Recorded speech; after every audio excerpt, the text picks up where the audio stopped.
Você acompanha Jornal da Rede Alesp. Marcelo Jardim. Olá, estamos de volta com mais um Jornal da Rede Alesp. Já vamos começando com uma entrevista direto para você, telespectador. E o nosso convidado agora é o médico infectologista Marcelo Jardim. E o doutor Marcelo conversa com a gente sobre a Europa em alerta pela segunda vez com a onda da pandemia da Covid-19. Bom dia, doutor Marcelo. Jeremias Gomes aqui falando. Seja bem-vindo ao Jornal da Rede Alesp. Bom dia, obrigado. Bom dia a todos os espectadores. Doutor Marcelo, em alguns países já vem sendo discutido o lockdown, né? O que foi feito... A pergunta é, o que foi feito de errado para a Covid-19 voltar? A gente pode dizer que o isolamento social não foi feito corretamente? É muito difícil atingir o objetivo de um isolamento social, de um lockdown, com todas as características que ele precisa para dizer que ele foi bem feito. Cada país tem suas particularidades e isso é influenciado pelas suas características sociais, pelas suas características econômicas também. Então, o que acontece é que para que um isolamento social seja bem sucedido, é necessário não só essas questões de fechamento de atividades econômicas e tudo. É necessário também haver uma política de testagem em massa que realmente consiga atingir todas as pessoas suspeitas de estarem contaminadas, e é necessário que as características sociais desse país permitam. Eu vou dar um exemplo do Brasil. Aqui no Brasil nós temos 11 milhões e 400 mil pessoas, de acordo com o último censo do IBGE, vivendo em favelas, vivendo em situações de aglomeração já pela própria natureza da habitação, onde você vai encontrar pessoas que são mais vulneráveis, que são idosos, mais adoentadas, convivendo ao lado de pessoas que estão na atividade econômica e precisam sair de casa. Só esse dado já mostra a dificuldade de promover realmente um isolamento social que funcione de fato na nossa realidade aqui no Brasil. A Europa tem as particularidades dela lá também, com essa tentativa de retomar as atividades econômicas, o que é bastante importante, é necessário, a humanidade precisa das atividades econômicas em funcionamento, mas essa abertura mostrou que ela traz consigo a capacidade de haver novas infecções, novos eventos de transmissão. Então, uma série de critérios são necessários para dizer que a estratégia é bem-sucedida. E como eles envolvem saúde pública e um diálogo constante entre poder público e a sociedade, nem sempre isso consegue ser objetivado, não consegue ser atingido. Então, realmente houve falhas. A gente não conseguiu fazer com perfeição em diversas partes do mundo o que é o ideal de isolamento social. Doutor Marcelo, bom dia. Quem fala é Lília. Mais uma vez a gente agradece a tua participação aqui no Jornal da Rede Alesp, trazendo informações de utilidade pública e de prestação de serviço.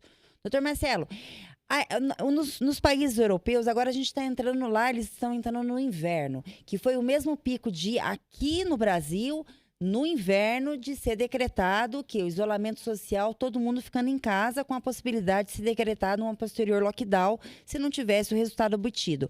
A pergunta para o senhor seria, o clima tem a ver com alguma facilidade de infecção do Covid-19 ou não? Não, não tem. No caso do Brasil, nós tivemos uma onda crescente no inverno, mas que está relacionada ao momento do ano em que o vírus foi introduzido e o tempo que ele levou de disseminação.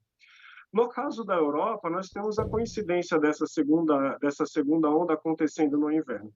O conceito que se confunde muito é pensar que calor tem capacidade de esterilizar, né? Então, muitas pessoas confundem as coisas. Na verdade, o vírus tem sim a capacidade de propagar, tanto no calor, haja visto o que aconteceu nas cidades brasileiras de Manaus, Belém, na região norte, onde faz muito calor, isso não foi impedimento para que o vírus propagasse. Também não dá para comparar a característica do nosso inverno com o inverno europeu, porque o nosso inverno é muito mais brando, se for comparado com o desses países do hemisfério norte. A característica do inverno, que tem alguma capacidade de aumentar a disseminação de doenças transmissíveis respiratórias, e aí não é só o Covid, mas é o influenza, a gripe também, é o fato de que no inverno as pessoas convivem mais próximas em ambientes fechados e aglomerados, até pela própria dinâmica de, por exemplo, não estar em ambiente aberto no frio. As pessoas se aglomeram mais. Então, o fator preponderante no inverno não é o clima em si, mas é o comportamento humano diante desse clima. E, doutor Marcelo, vamos falar um pouquinho sobre protocolo sanitário. Se todas as pessoas, 100%, elas respeitassem o distanciamento, o álcool em gel em mãos e o uso da máscara, o senhor acha que mesmo assim seria necessário decretar o lockdown? O lockdown, ele é como se fosse um remédio muito amargo a ser usado em situações extremas que a ciência consegue desenhar já. Por exemplo, são situações em que a gente consegue contabilizar e que esteja aumentando o número de transmissões e que os sistemas hospitalares estão ficando esgotados. Então, ele é sim um remédio a ser usado quando a sociedade não consegue atingir o objetivo de reduzir as transmissões através dessas medidas comportamentais que você citou, como uma boa higiene. A gente precisa tornar o aperto de mão uma falta de educação. O aperto de mão transmite germes de uma mão à outra. A falta do uso de máscara, a gente sabe que muitas pessoas está até sendo estudado isso em nível de comportamento humano, porque algumas pessoas têm resistência a usar máscara. E o uso da máscara de forma errada, que a gente tanto vê na rua, pessoas que não cobrem o nariz adequadamente, a gente vê muita gente nos ambientes públicos usando a máscara no queixo, que não protege ninguém de nada. Então, assim, garantir que o comportamento individual de cada uma das milhões de pessoas da população seja exatamente aquilo que a gente advoga como profissionais da área de doenças infecciosas, é uma luta muito difícil.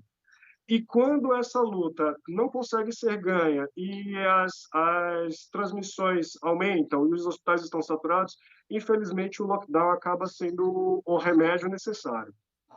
Doutor, no Brasil, a gente ainda corre o risco de uma segunda onda? A curva do Brasil, embora esteja diminuindo, ela não é aquela curva de uma onda tão clara assim. Parece muito mais uma estabilização caindo devagar do que propriamente uma onda que se passou e que a gente vai ter novos aumentos de casos. No Brasil inteiro, as médias móveis de óbito e de casos novos, elas estão de fato caindo. Mas existem 10 capitais onde esses números, na verdade, estão aumentando. São Paulo, inclusive, assim como Belém, São Luís, Aracaju, Macapá, Salvador, são cidades em que os números estão aumentando. Então, a média do Brasil cai, mas em pontos específicos do Brasil está aumentando. Não penso, pessoalmente, que isso possa ser chamado de uma segunda onda, porque, na verdade, a gente ainda está vivendo uma espécie de acomodação para baixo do nosso primeiro momento. Não foi uma onda que passou, a gente tem uma estabilização de casos um pouco menor do que foi no começo, mas a Covid não deixou de circular, não desapareceu. Doutor, o senhor iniciou falando da questão, tem a questão do transporte público. O Brasil, cada país tem uma característica. Aqui a gente tem as comunidades, as antigas favelas, né? E a gente sabe que nessas comunidades adquirir um álcool gel muitas vezes é difícil porque é um produto muitas vezes mais caro do que o alimento, né? Como é que o senhor vê as políticas públicas nesse sentido? Eu já fiz entrevistas, por exemplo, que por meio de uma certa inteligência, foi fazendo uma pesquisa para ver quais bairros tinham mais contaminação, enfim, né? O senhor acha que essa questão de quantificar e de fazer um ataque mais focado nessas comunidades são importantes? Sim, mas quando a gente pensa em política pública a respeito disso, além dessas questões que você cita, essas pessoas às vezes têm dificuldade, eu não digo nem álcool gel, mas sabonete, são pessoas que não conseguem comprar sabonete para o mês inteiro, né? Então, como você pode cuidar da higiene dessa forma? E aí não é só Covid, mas todas as outras doenças nesse cenário. Bom, a política específica do Covid deveria envolver não só um olhar diferenciado para a parte social dessa população, mas também uma capacidade do sistema de saúde de testar essas pessoas. Porque para você poder selecionar como fazer um isolamento menor você precisa conhecer quem você vai isolar. E isso depende de testes. No Brasil, a subnotificação, a gente encontra muito menos casos do que aqueles que estão de verdade circulando aí, porque a gente não tem disponibilidade do teste desde o início. Essa não foi a prioridade. Então, fica muito difícil conseguir fazer de forma perfeita e adequada isolamentos pontuais se a gente não consegue nem encontrar quem é o doente que precisa ser isolado. Doutor Marcelo, o senhor como especialista já está na área, na realidade mesmo que está ocorrendo, qual que seria um cenário positivo e uma atitude do poder público, de política pública, para que tivesse uma resposta rápida em relação a esse problema que a gente está vivendo? A gente sabe que enquanto não vier a vacina, a gente ainda vai ter que estar sendo sempre com medidas, né, protelatórias, de proteção também. Qual seria o cenário que o senhor indicaria uma melhor resposta até a chegada da vacina em definitivo? Eu penso que a disponibilidade de testes é o primeiro ponto fundamental. A gente precisa ser capaz de diagnosticar todos os casos que estão acontecendo, não apenas aqueles que batem a nossa porta. Isso a gente precisa fortalecer sistemas de vigilância que já existem, como o Infogripe, que é um sistema de vigilância dessas doenças respiratórias e que consegue definir quais os vírus respiratórios estão circulando para atuar com mais precocidade. Eu penso que o subsídio econômico a populações vulneráveis que ficaram sem renda é importantíssimo. Isso é uma coisa que o Brasil está fazendo, mas eu penso, mas as notícias dão conta de que tem prazo de validade. Eu não sei se isso continua, porque o coronavírus vai continuar no ano que vem, a crise vai continuar no ano que vem, e a gente não ouve muita notícia da continuação desses subsídios econômicos. A gente precisa fortalecer redes hospitalares a capacidade de pessoal mesmo de atuar na linha de frente dessa doença. E eu acho que a comunicação com a população precisa melhorar. Eu vou dar um exemplo. Quando o poder público precisa comunicar com a população em alguns aspectos de saúde, como, por exemplo, prevenção do HIV, a mensagem é muito simples e muito clara. Use preservativo. Quando a mensagem a respeito de tabagismo, a mensagem também é muito clara. Deixe de fumar, temos como ajudar você no sistema de saúde. Mas quando se trata de mudança de comportamento em vários momentos da vida de todo mundo, que é o não tocar nas pessoas, manter o distanciamento entre as pessoas, não tocar rosto, usar máscara corretamente, a mensagem passa a ser mais difícil. Então, o poder público precisa comunicar melhor com a sociedade e, assim, tecnologias para essa comunicação já existem, está aí publicidade, tudo atingindo os objetivos que ela precisa quando se trata de coisas comerciais. Isso também tem que estar disponível para dialogar com a sociedade e levar melhor a mensagem de convencimento para a população da mudança de comportamento quando isso é possível para aquela pessoa. Doutor, em relação à imunidade de rebanho, ela depende também de testagem para se verificar?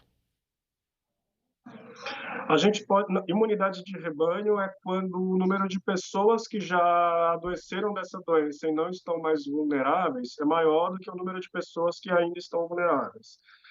Acaba que é um fenômeno que é natural e o exame mede se isso está acontecendo, o exame de sorologia para descobrir que pessoas já tiveram contato passado com o vírus. Mas é muito complicado numa doença nova, que não tem um ano de existência, que a ciência não teve tempo de conhecer adequadamente, falar tanto em imunidade de rebanho, tendo em vista que nós não conhecemos ainda como é a imunidade do indivíduo ao Covid. Existem já, está bem estabelecido, a gente reconhece que algumas pessoas podem pegar de novo. Então, como falar em imunidade de rebanho num cenário como esse? Nós não conhecemos as características do sistema imunológico no combate a esse vírus especificamente, e o que vem de notícia é um pouco desanimador. Pode se pegar de novo. E se pode pegar de novo, pode transmitir de novo. Então, esse conceito acaba caindo numa inutilidade no enfrentamento da Covid, nesse momento de conhecimento que nós estamos. Nós estamos conversando com o Marcelo Jardim, infectologista, trazendo informações aí para a gente da segunda onda do novo coronavírus na Europa e os cuidados aqui que a gente deve tomar no Brasil. Em relação ao transporte público, doutor, o que o senhor poderia dizer Nós temos ônibus fechados com ar-condicionado. Eu queria saber um pouco do risco sobre essa contaminação. E também é um local que muita gente pega as mãos ali, né, naqueles locais. Se o ideal é andar com álcool gel na bolsa, enfim, para se evitar. O ideal é andar com álcool gel quando isso for possível para aquela pessoa e a máscara. A máscara precisa estar presente. A gente tem que entender que o vírus, o que tem de comprovado de fato, cientificamente, hoje sobre o vírus, é que a distância maior do que 2 metros, mesmo de uma pessoa que está infectada, começa a oferecer segurança. E essa segurança aumenta a partir do momento que as duas pessoas estão de máscara e aumenta ainda mais se você evita comportamentos que a gente tem automaticamente sem se dar conta. A gente Aham. coça os olhos, leva o nariz à boca, baixa um pouquinho a máscara para coçar o nariz. Então, esses são comportamentos que podem levar a uma contaminação. Num ambiente como esse, a gente precisa, então, já que não tem como garantir um afastamento maior do que aquele, evitar esses comportamentos adiciona camadas de segurança no sentido de evitar a transmissão. Claro que o transporte público do jeito que é desenhado hoje no Brasil não é o ideal nessas circunstâncias, né? Doutor, o senhor acredita que a vacina vai vir e vai chegar agora em meados de dezembro, janeiro? É possível isso? Eu acredito que sim, eu tenho esperança que sim.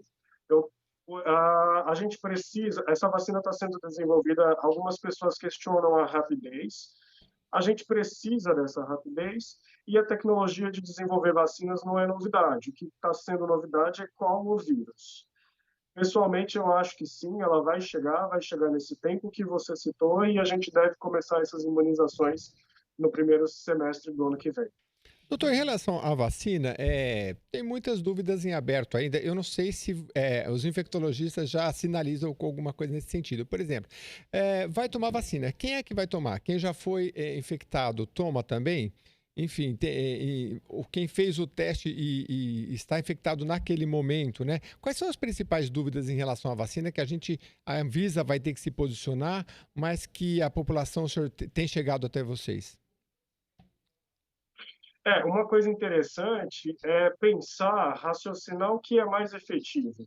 Se é vacinar pessoas de grupos de risco ou se, de repente, é vacinar pessoas jovens, adultas e saudáveis, mas que essas pessoas estão aí no mercado de trabalho se expondo. O que é mais produtivo? Existe mesmo essa série de questionamentos. Uhum. Profissionais de saúde, pessoas institucionalizadas, eu acredito que receberão a vacina primeiro. Mas a gente precisa pensar um pouco fora da caixinha. Se a gente está pensando, inclusive, em diminuir transmissões, quem sabe não é mais coerente vacinar primeiro quem está na rua e precisa sair na rua do que quem está por uma condição de saúde impedida de sair, ou uma pessoa idosa, uma pessoa já doente acamada. Tem realmente muitos questionamentos ainda sem respostas no Brasil nesse momento a respeito de quem vacinar e como vacinar.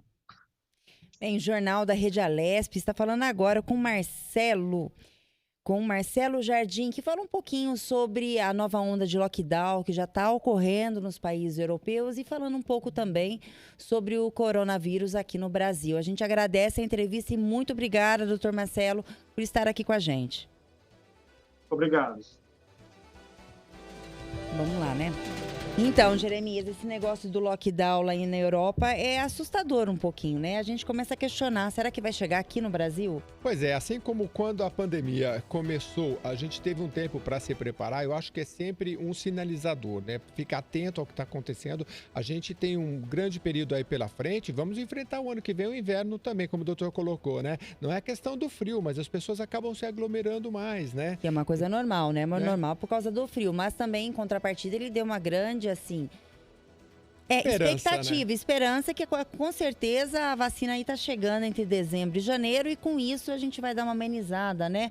Nessa situação que o país e o mundo também se encontram, né, Jeremias? Exatamente. Vamos aí acompanhar o Jornal da Rede Alesp, sempre trazendo aqui os grandes infectologistas para tirar a dúvida da população, porque uma é essa, né?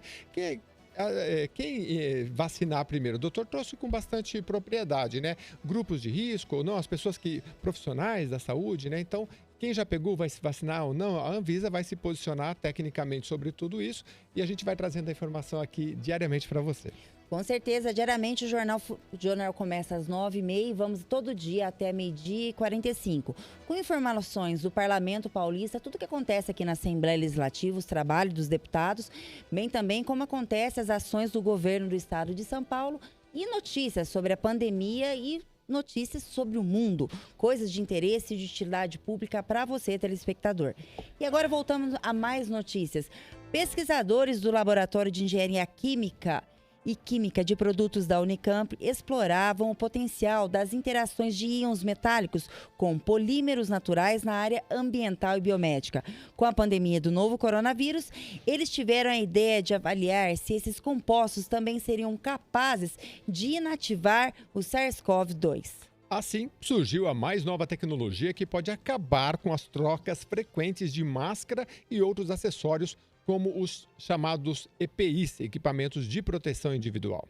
Trata-se de um processo de recobrimento para esses materiais, capaz de formar uma capa protetora ativa e de ação prolongada que neutraliza o coronavírus por contato. Segundo os pesquisadores, o Spraycov, como foi batizado, eliminou o coronavírus depois de apenas 1 minuto e manteve 99,99% de eficácia nas 48 horas seguintes. Ainda de acordo com os pesquisadores, a fórmula não é agente sanitizante como o álcool 70% ou o hipoclorito de sódio que usamos na limpeza.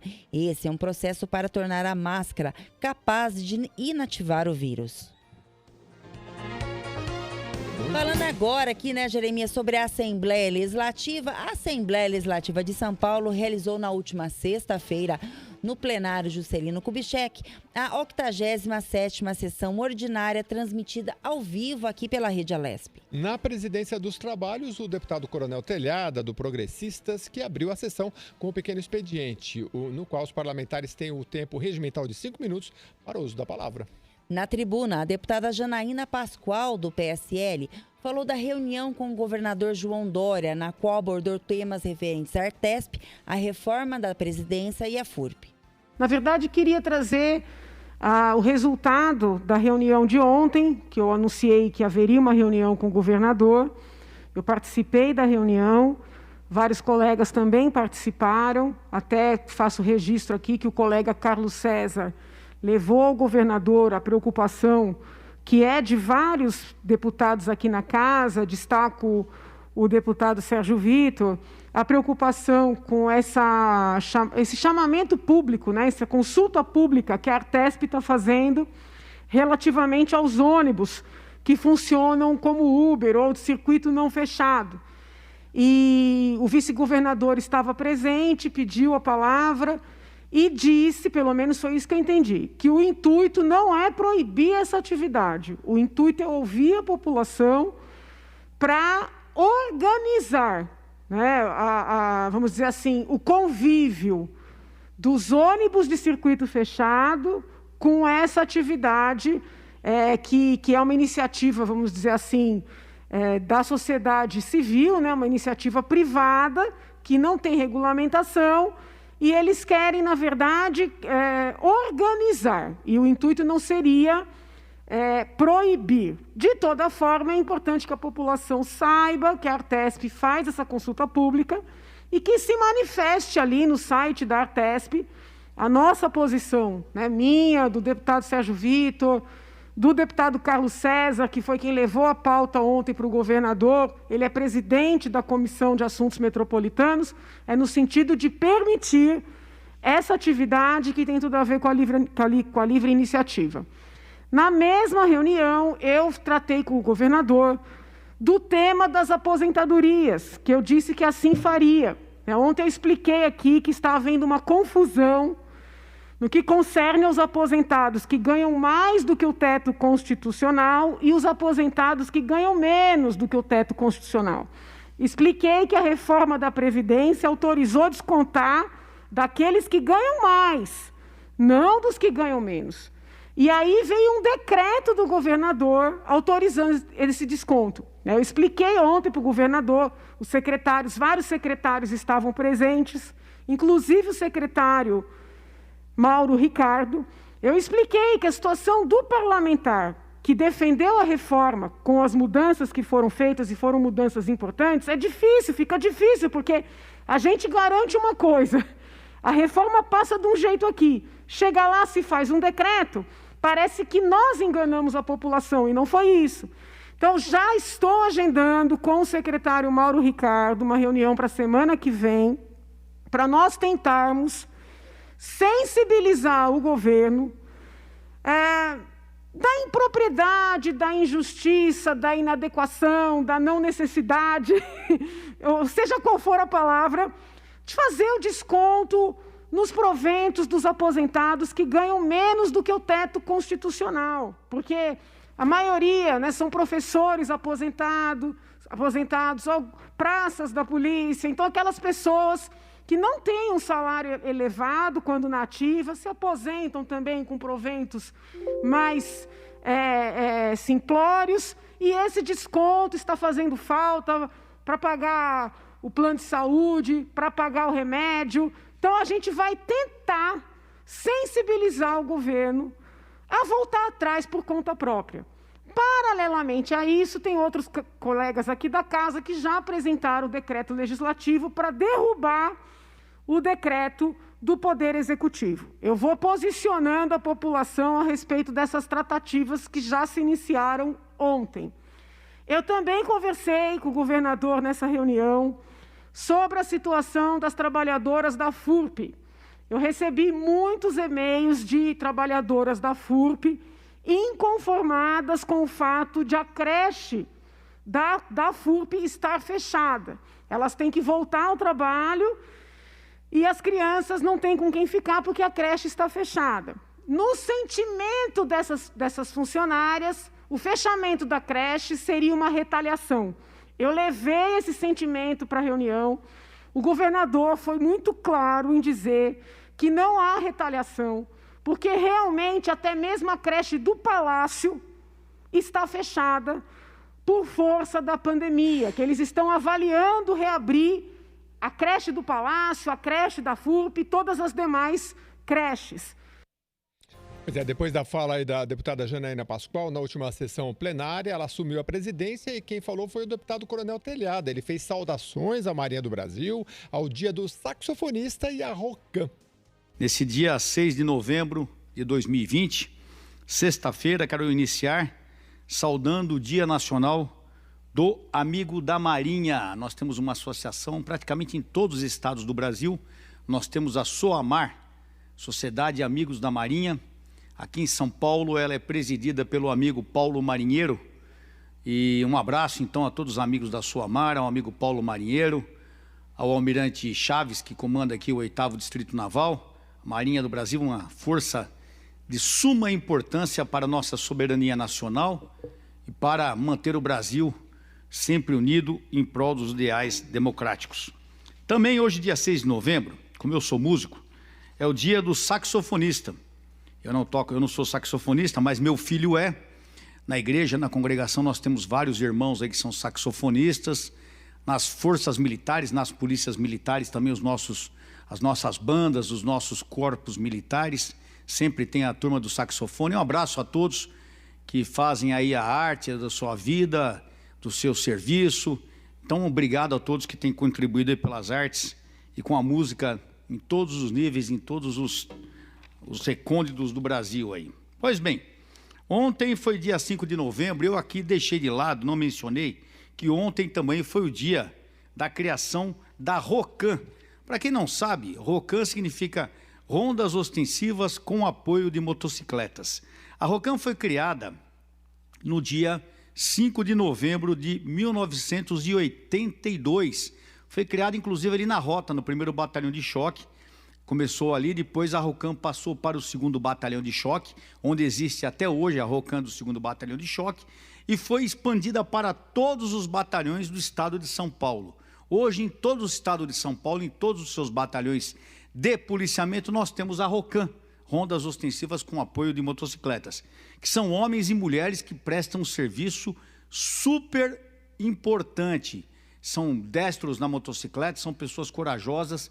De vez em quando no Facebook, no WhatsApp, A gente vê algumas imagens que eles gravam em perseguições policiais, acho que todo mundo já viu, é uma loucura, os caras são muito corajosos e, enfim, é um serviço de suma importância que foi criado justamente porque nas grandes cidades nós temos as dificuldades de locomoção com veículos, viaturas de 4 rodas, e a Rocan, as motocicletas, foram implantadas justamente nessa ação. E quando eu comandei o 7º Batalhão aqui no centro de São Paulo, a Rocan prestava um serviço inestimável, praticamente apoiando todas as ocorrências e sempre foram os primeiros a chegar no local de ocorrência. Então, parabéns a todos os amigos e amigas da nossa Polícia Militar que trabalham ou trabalharam na Rocan. É uma honra ser amigo de vocês. Muito bem, foi assim que terminou aí a última sessão plenária, né? Não havendo mais oradores inscritos, a gente acompanhou esse trabalho aí do pequeno expediente, então foi pedido o levantamento da sessão e os trabalhos foram encerrados, Lilian. Sim, Jeremias, e agora? Vamos a mais uma entrevista, Jeremias, como falamos agora. No comecinho do jornal, falamos com o nosso colega Luciano Teixeira, que falou sobre a repercussão também dos crimes contra os costumes, desde quando a Assembleia tá vindo tratando quando violência contra a mulher, que hoje é um assunto muito debatido. Você que está nos assistindo, quiser saber mais do que o nosso colega falou, entra no site da Lesp. Na sexta-feira teve uma matéria muito bacana, né? Sobre a evolução de como os deputados vêm feito aos anos, durante todos esses anos, leis que protegem a mulher, hoje da violência contra a mulher, que é um assunto muito pautado, principalmente na pandemia, que o aumento de violência teve um aumento muito gradativo, acho que 44,9%, segundo dados da Polícia Militar. Interessante, viu, Lilian, isso que você destacou, porque assim, a Assembleia tem muitas iniciativas diversas contra a violência contra a mulher e muitas vezes a pessoa não sabe, ela chega na delegacia e não sabe dos direitos. Então é importante acompanhar os parlamentares que militam nessa área e você que seja um professor, quem milita nessa área, entender porque essas legislações elas estão presentes, mas é preciso acompanhar também. Com certeza. E a nossa entrevista agora vai com o Dr. Ricardo Martins. Ele é advogado criminalista e fala sobre a existência ou não do estupro culposo. Bom dia, doutor Ricardo. Seja bem-vindo ao Jornal da Rede Alesp. Mais uma vez, a gente agradece por o senhor estar aqui esclarecendo dúvidas do telespectador de utilidade pública. Muito obrigada. Bom dia, Lilian, Jeremias, é uma honra, uma satisfação, eu aceito esse convite de coração e estou sempre à disposição para debater esse tema, porque é um tema tão relevante na sociedade. Pois é, Essa questão do estupro culposo, Lilian e Jeremias, eu quero explicar que isso, na verdade, não foi ventilado, não foi destacado em nenhuma peça do processo, tá certo? Eu não sei se vocês perceberam, mas isso foi uma chamada de um outro canal de comunicação que, no intuito de destacar, de chamar a atenção quanto ao caso da Mariana Ferrer, eles colocaram essa questão do estupro culposo na sua chamada. Mas o grande interesse, a questão interessante é que, na verdade, não existe o estupro culposo. Porque quando eu estou falando de crimes contra a dignidade sexual, os crimes contra a dignidade sexual, eles só existem na modalidade dolosa, ou seja, quando a pessoa tem a intenção de praticar o crime. Então, na verdade, isso não foi objeto de discussão durante o processo, essa questão do estupro culposo. É a primeira coisa que eu quero deixar claro para vocês. É interessante. Bom, só para contextualizar, então, a gente está tratando aqui do estupro culposo e o Brasil todo acompanhou, mas se você não acompanhou, é o caso da Mariana Ferrer, que é uma influenciadora digital e que teve aí, inclusive, doutor, eu queria que o senhor falasse, porque assim, as imagens daquele julgamento, daquela audiência, aliás, foram divulgadas. Como é que funciona na prática? Geralmente, durante a pandemia, essas audiências, qualquer pessoa pode assistir, né? Porque acabou sendo divulgada dessa forma.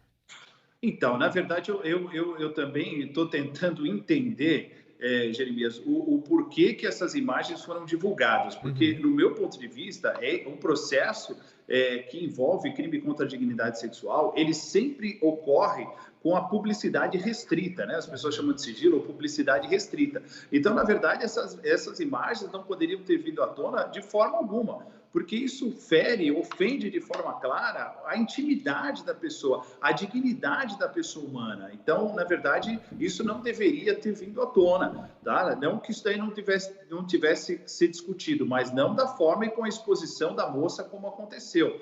E o que acontece? A grande discussão, no meu ponto de vista, no caso em questão, não é a existência ou não do crime culposo, mas sim a forma como essa moça foi tratada na audiência.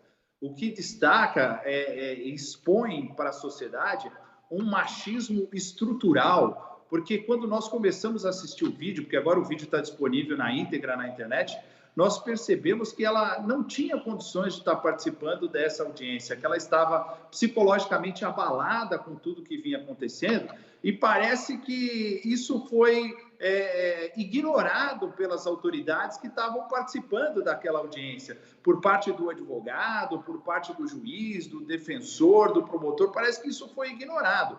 E ela foi tratada de uma forma extremamente vexatória, onde parecia que ela era autora do crime e não que ela era a vítima do crime ali no caso em questão. Doutor Ricardo, a pergunta seria, vamos para duas vertentes, a maneira como ela foi tratada durante a audiência, que foi uma maneira vexatória, e a maneira como o juiz chegou a uma sentença de absolvição. O senhor, como especialista em advogado criminalista, ela dessa maneira que ela foi tratada no momento da audiência, cabe alguma ação contra o Estado? A sentença do juiz foi uma sentença concedida na prova real dos autos, na qual ele teve coerência e respeitou a lei? Esta é uma situação complicada. Primeira coisa, eu entendo que não caberia qualquer discussão e uma ação contra o Estado num primeiro momento, porque o processo ainda não foi encerrado. Eu acho que o processo criminal tem que ser encerrado para que se discuta isso lá na frente. Agora, quanto à questão de condenar ou absolver, eu acho que isso é uma questão profissional do juiz, é ele que decide pela condenação ou pela absolvição. Eu entendo que, nesse caso, o juiz ficaria vinculado à absolvição, até porque o próprio dono da ação penal, que foi o Ministério Público ele pede a absolvição do réu. Então, com o pedido de absolvição do réu, no meu ponto de vista, o juiz não poderia proferir uma sentença condenatória.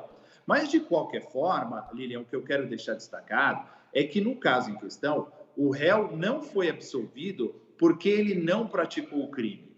As autoridades ali, no caso em questão, elas entenderam que não existia prova de que o crime aconteceu, e não que o crime não tenha acontecido. Uma coisa é bem diferente da outra. Uma coisa é ficar provado que o crime não aconteceu. Outra coisa é a ausência de provas. E no caso em questão, a grande discussão foi essa, do consentimento ou não da moça, para a relação sexual. Porque existe uma grande dúvida se ela estaria ou não embriagada ou sob a influência de algum entorpecente, porque os laudos eles foram negativos. Então, ficou uma situação complicada. Eu acho que condenar ou absolver, Lilian, isso daí faz parte do processo. O processo não necessariamente ele sempre condena. Às vezes ele condena, às vezes ele absolve.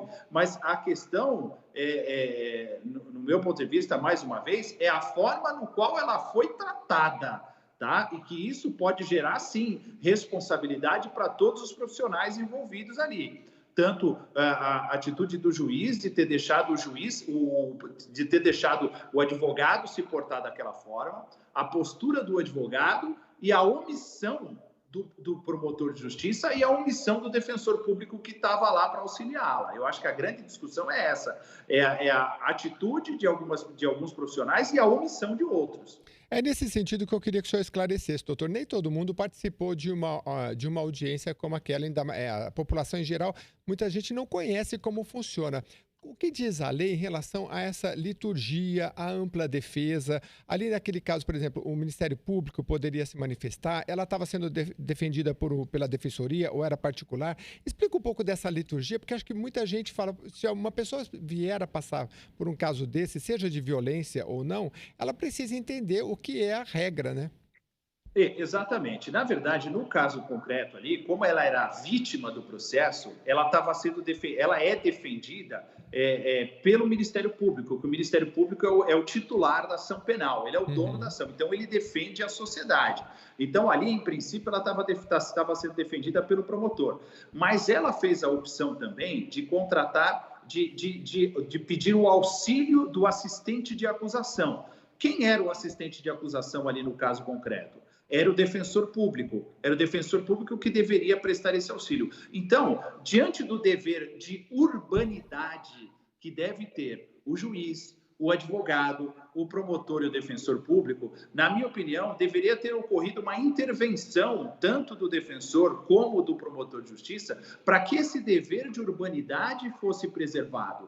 E se fosse o caso, até, Jeremias, que a audiência fosse interrompida, porque se eles verificassem que ela não tinha condição de participar da audiência, a audiência tinha que ter sido interrompida. Agora, não a moça ter sido tratada da forma como ela foi tratada, porque esse tratamento dado à Mariana é o que nós sempre destacamos e está sendo destacado também nas manifestações. É esse machismo estrutural, como se fosse normal tratar uma pessoa, uma vítima de um crime, desta forma, tá? Então, se fosse ao contrário, se fosse o homem no papel dela, será que o homem seria tratado dessa forma? Essa que fica a discussão. A forma, é o machismo estrutural, é achar que isso é normal, e é isso que não pode acontecer, Jeremias. Doutor, o senhor levantou um aspecto interessante. Eu já tive a oportunidade de entrevistar várias pessoas sobre violência doméstica aqui no Parlamento Paulista, e eu me lembro de certa vez uma mulher me dizia assim, olha, a gente não vai no bairro tal que tem uma placa lá para fazer a denúncia, porque as pessoas ficam falando, né? Uma criança, e aí a gente acaba ficando com vergonha de entrar lá. Uma criança, quando é vítima de violência sexual, ela também, hoje a lei já protege ela, assim, ela tem que ser ouvida por uma psicóloga, ela não pode ser colocada perto da vítima.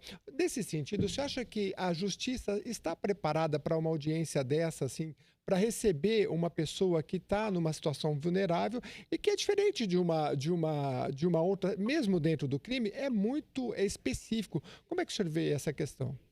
Olha, eu creio que a justiça não está preparada, não, Jeremias. Eu concordo que numa situação como essa, principalmente como semelhante a essa da Mariana Ferrer, ela tinha que estar, no mínimo, acompanhada de uma psicóloga. Então, apesar do Código de Processo Penal prever preceitos básicos para a oitiva das pessoas em audiência, o que nós percebemos é uma falta de políticas públicas, seja do Poder Judiciário, do Ministério Público, ou de uma forma geral, para amenizar esse impacto do processo penal. Porque passar por um processo penal é uma coisa extremamente vexatória, extremamente constrangedora. E nós sempre destacamos que a vítima do crime de estupro, ela acaba sendo violentada várias vezes. Primeiro, quando ela é vítima do crime. Segundo, quando ela vai numa delegacia de polícia e não é bem atendida. Quando ela tem que passar por um processo judicial e sofre um constrangimento como esse que ela sofreu, tá? Então, no meu ponto de vista, Jeremias, eu acho que faltam políticas públicas,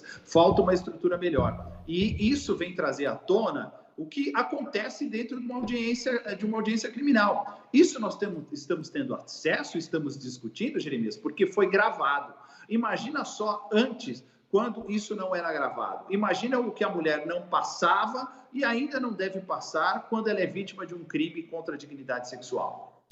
O doutor Ricardo, como o senhor mesmo disse, foi gravado, foi exposto à mídia. E o senhor acha que, como o caso foi tratado, o posicionamento, como ela foi tratada perante a justiça, isso pode inibir as vítimas de denunciar e chegar a levar o agressor do abuso sexual a um processo? Pode sim, pode sim. No meu ponto de vista, isso é muito triste, porque uma outra pessoa que foi vítima de um crime contra a dignidade sexual, assistindo um vídeo como esse, será que ela não vai repensar? Será que ela vai falar, será que vale a pena mesmo eu procurar a polícia? Será que vale a pena mesmo eu procurar o Poder Judiciário? E isso é muito triste. Então, tomara que tudo isso que aconteceu, infelizmente, sirva de exemplo para que as autoridades, de uma forma geral, repensem esse machismo dentro do judiciário, dentro da polícia, do Ministério Público e dentro da própria advocacia.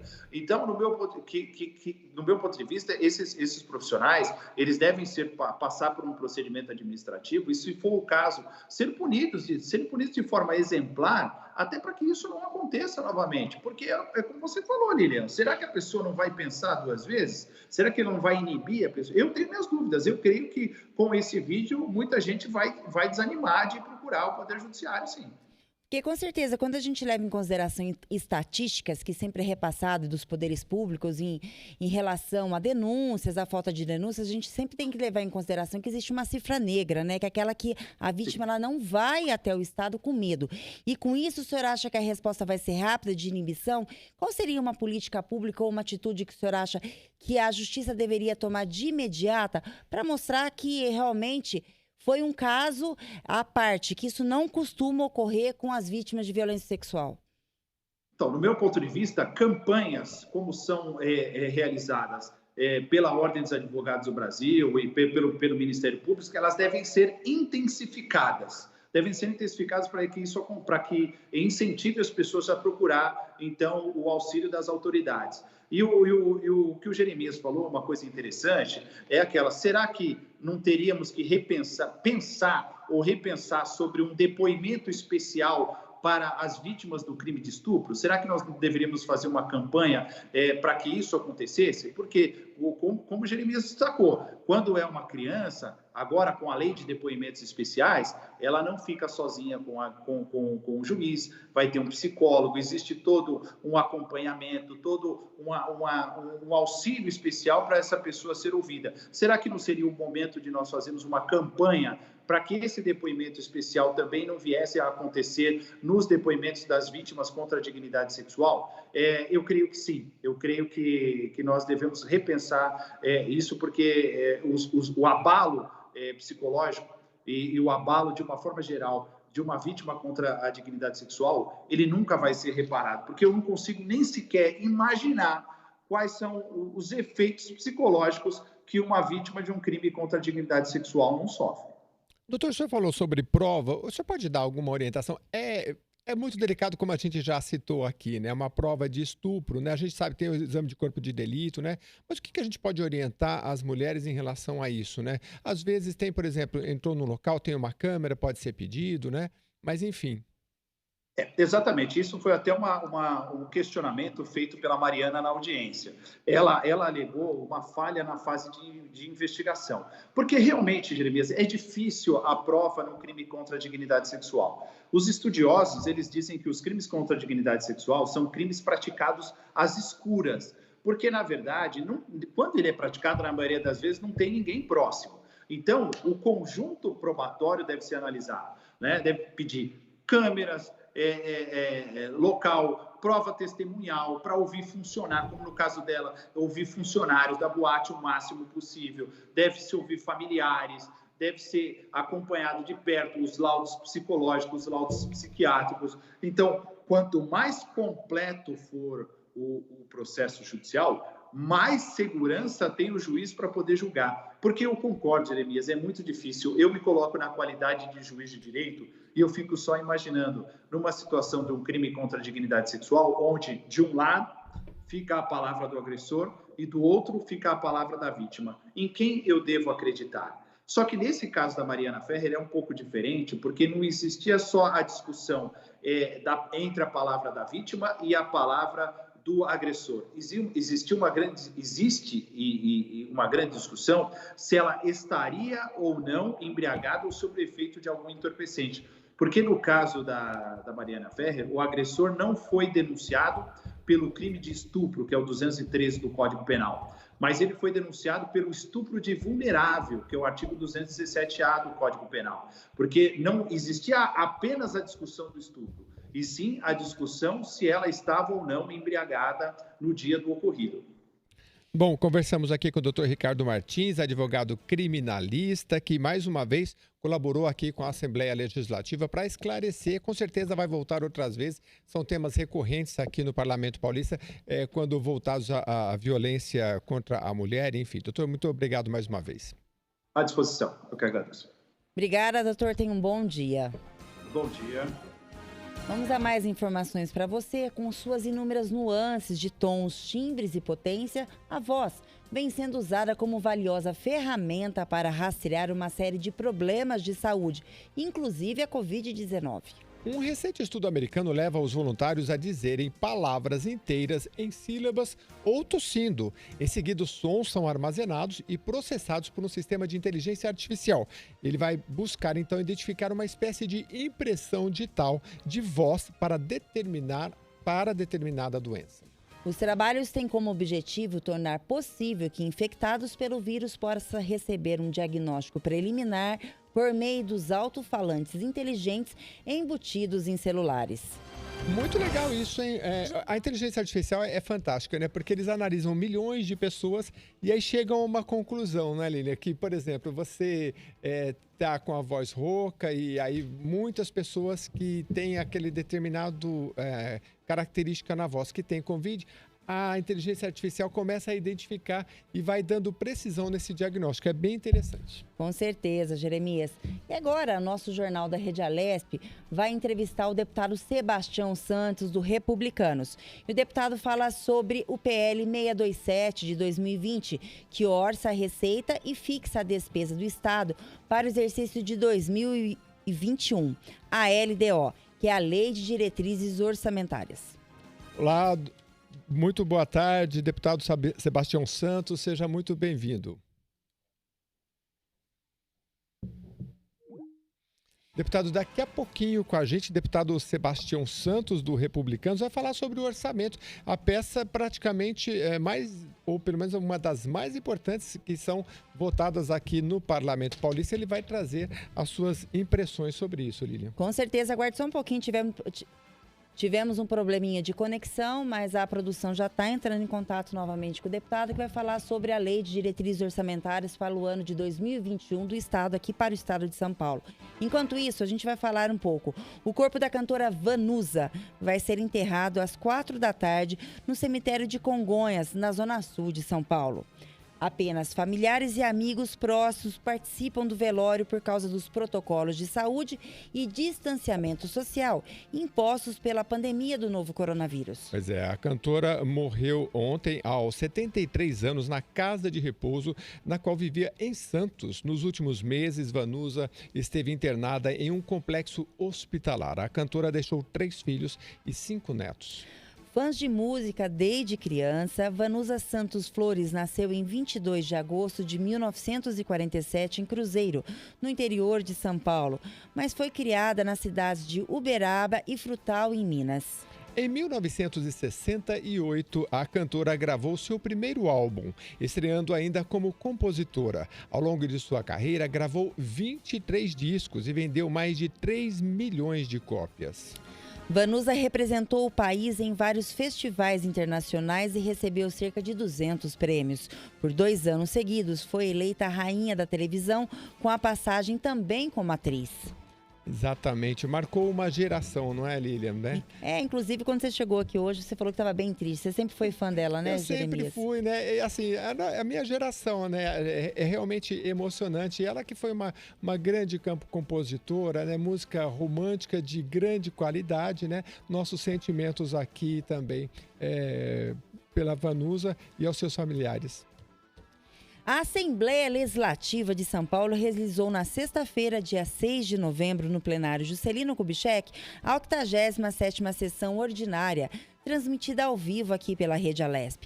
Na presidência dos trabalhos, o deputado Coronel Telhada, do Progressistas, que abriu a sessão com um pequeno expediente, onde os parlamentares têm um tempo regimental de 5 minutos para o uso da palavra. Na tribuna, a deputada Janaína Pascoal, do PSL, falou de uma reunião com o governador, na qual abordou temas referentes à Artesp, à reforma da Previdência e à FURP. Em seguida, a deputada Janaína Pascoal assumiu a presidência dos trabalhos para a fala do deputado estadual Coronel Telhada, que fez saudações à Marinha do Brasil ao Dia do Saxofonista e a Rocan. E depois aí os trabalhos foram encerrados aí no plenário Juscelino Kubitschek. E olha só, o processo de concessão do complexo desportivo Constâncio Vaz Guimarães e Ibirapuera teve a data limite para consulta pública prorrogada. As contribuições poderão ser enviadas até 18 horas desta segunda-feira, dia 9. Com certeza, Jeremias, e as informações e formulários para o envio podem ser consultadas no site www.esportes.sp.gov.br/concessão Complexo Ibirapuera/.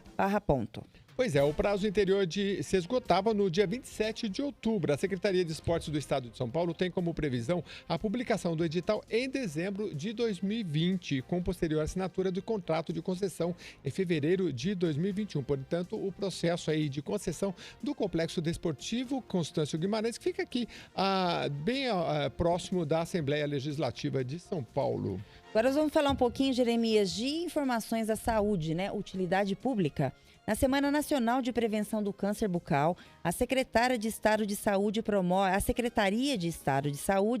promove um calendário especial com palestras virtuais sobre a importância do diagnóstico precoce e monitoramento do câncer de boca. O calendário de lives com especialistas e pesquisadores vai se estender até o fim de novembro. Segundo o secretário da Saúde, Jean Gorenstein, o câncer bucal, infelizmente, ainda é uma doença pouco comentada e desconhecida entre a população e, por isso, há necessidade de estratégias para o diagnóstico precoce. As palestras podem ser acompanhadas em tempo real pelo canal oficial da Coordenadoria de Controle de Doenças, que é vinculada à Secretaria de Estado de Saúde. Os especialistas lembram que o câncer de boca se caracteriza por um tumor que pode afetar lábios, gengivas, bochechas, céu da boca e língua.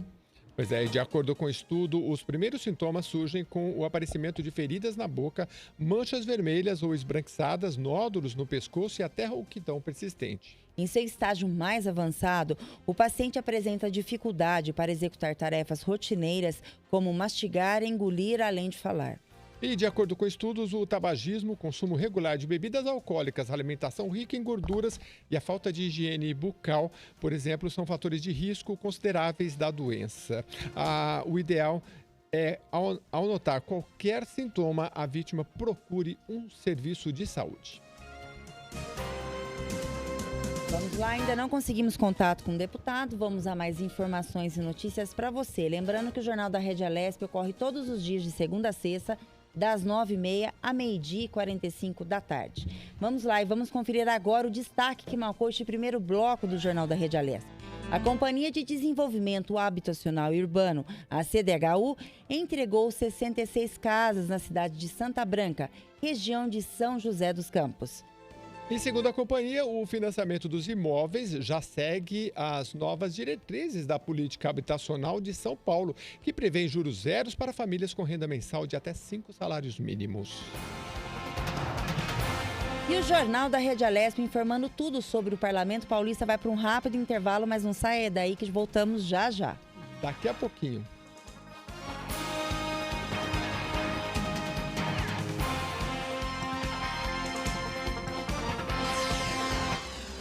Você acompanha Jornal da Rede Alesp.